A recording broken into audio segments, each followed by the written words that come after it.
Avis aux acheteurs. On fait un retour aujourd'hui sur le contrat de courtage achat, l'importance de bien le saisir et de bien travailler avec Louis-Philippe Brûlé au 104.7 FM. Soyez-y. Partout. Dans la grande région de l'Outaouais. Vous écoutez LP le midi.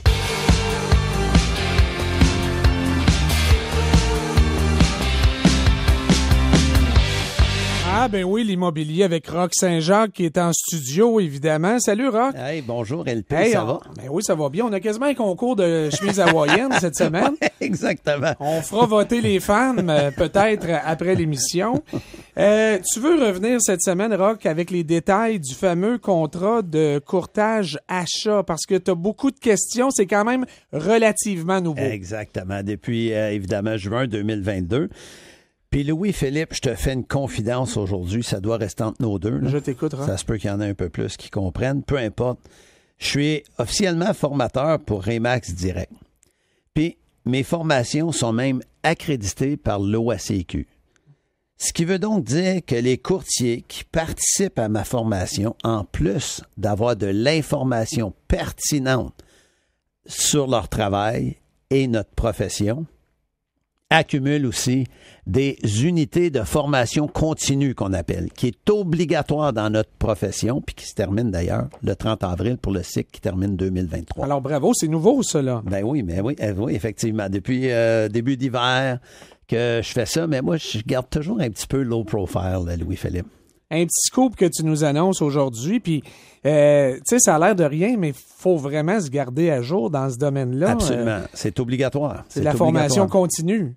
Exactement, effectivement. Alors, j'ai présenté une formation hier sur les contrats de courtage achat parce qu'effectivement, on est conscient que c'est relativement nouveau. Puis quand on amène des nouveaux systèmes, que ce soit dans notre profession ou dans notre vie personnelle, tout ça, il y a toujours une période d'ajustement. Alors, j'avais décidé de préparer cette formation-là afin d'aider mes collègues. Et puis, j'ai un de mes collègues qui m'a partagé quelque chose qu'il a vécu. Puis souvent, tu sais que je prends des faits vécus pour créer ces chroniques-là afin d'aider le public. Alors, je te donne l'exemple de ce qu'il a vécu.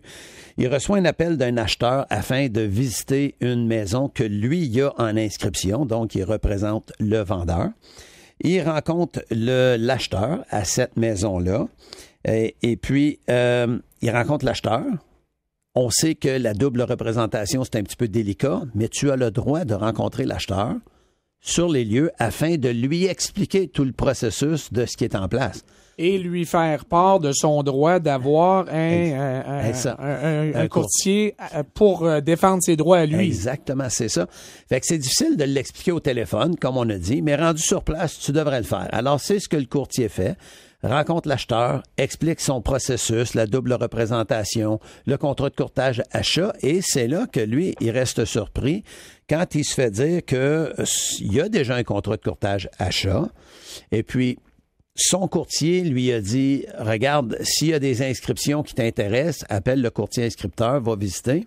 Par la suite, tiens-moi au courant, puis on fera la promesse d'achat ensemble. Alors, le courtier c'est pas comme ça que c'est supposé se passer, Roch. Ben, exactement. Idéalement, tu devrais suivre ton client. Définitivement pas l'encourager à aller voir les maisons sans toi.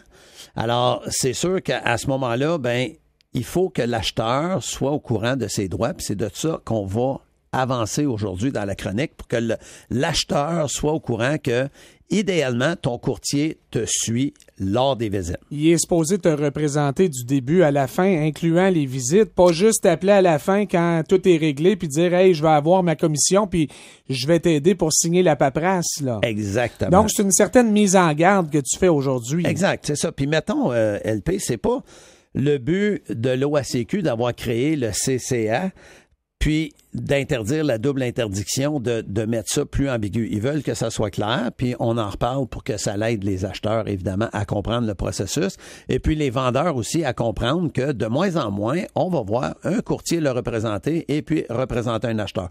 On va en voir de moins en moins de facto. On n'aura pas le choix. C'est comme ça que ça va finir par arriver, cette histoire-là. Tu nous as comme un peu expliqué comment ça devrait pas se passer. Explique-nous comment ça devrait vraiment se passer, Roch. Oui, alors, l'acheteur, quand il te rencontre, mettons, je te rencontre, LP, je dis « Hey, LP, je vais te représenter pour l'achat d'une propriété. » Souvent, je vais mettre un de mes collègues dans le contrat de courtage achat avec moi. Pourquoi? Parce que je veux augmenter la qualité du service que je peux t'offrir. Parce que des fois, je suis en train de faire une chronique à la radio ou je suis en train de faire donner une formation ou de visiter peut-être une résidence avec un autre client. Ou impliqué au niveau de la chambre mobilière. J'ai pas ma disponibilité demain à 13h. Il y a des mauvaises langues qui disent des fois il est en train de jouer au golf. Ça va venir. Je t'assure que ça s'en vient. Tu as le droit aussi. Exact, je suis d'accord. Fait que là, je vais avoir, mettons, François qui va être avec moi, qui va être au courant de ton dossier aussi, mais il va te donner le même service que moi. Donc, il va se rendre avec toi pour la visite, puis ça va être un ou l'autre. Fait que je vais être en co-listing pour ton contrat de courtage achat qui fait du bon sens. Tu pourrais aussi exiger, lors de ton contrat de courtage achat, dire à Rock, « Hey Rock, moi, je veux que tu sois là quand je visite. Je veux pas François, je veux pas un autre, je veux pas ci, je veux ça, je veux ça. » Alors, on va le mettre dans les autres conditions, que c'est moi qui va visiter avec toi. Alors, c'est important de t'encadrer de même. Un autre listing, un autre coéquipier, dans les autres conditions, ou tu trouves un autre courtier qui a de la disponibilité du début à la fin avec toi. Parce que c'est important. Il y a plusieurs étapes dans l'achat. Et puis, c'est important qu'il soit là du début jusqu'à la fin. Oui, parce que c'est nos droits comme acheteurs qui sont importants. Puis, le vendeur, évidemment, a son courtier qui s'occupe de ses affaires. Exactement. Et qui n'a pas le droit maintenant de donner toute l'information aux acheteurs potentiels. Effectivement. Alors, c'est vraiment majeur, effectivement. Oui. Et merci pour les conseils, Rock. C'est Avec tout le temps qu'on plaisir. a, mais je pense que c'est important de faire ces précisions-là. Et on va revenir ces acheteurs encore. Tout à fait. Alors voilà pour Rock Saint-Jacques. Merci à Benoît, merci à toute l'équipe. Merci d'avoir été là. Bonne fin de journée et à demain. Bravo. Trop facile, LP. T'es un naturel. Tu sais que TVA vont venir te repêcher, là. Non, moi, je suis vraiment un gars de radio, mon Rock.